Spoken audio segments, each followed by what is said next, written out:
you're going to peel the sticker off.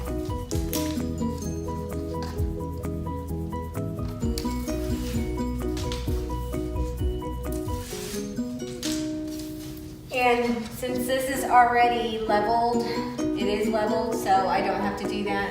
I'm just gonna go along this. And align it.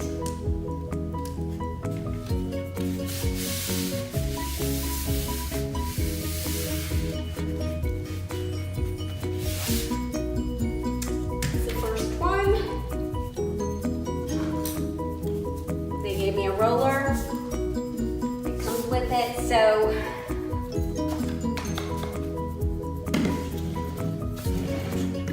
just to flatten it against the wall. It's really simple.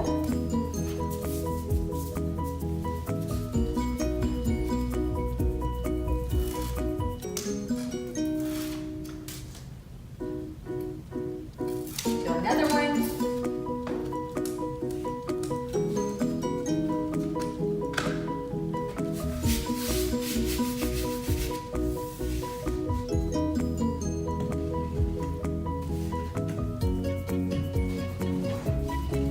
And make sure to align it where you want it because it will stick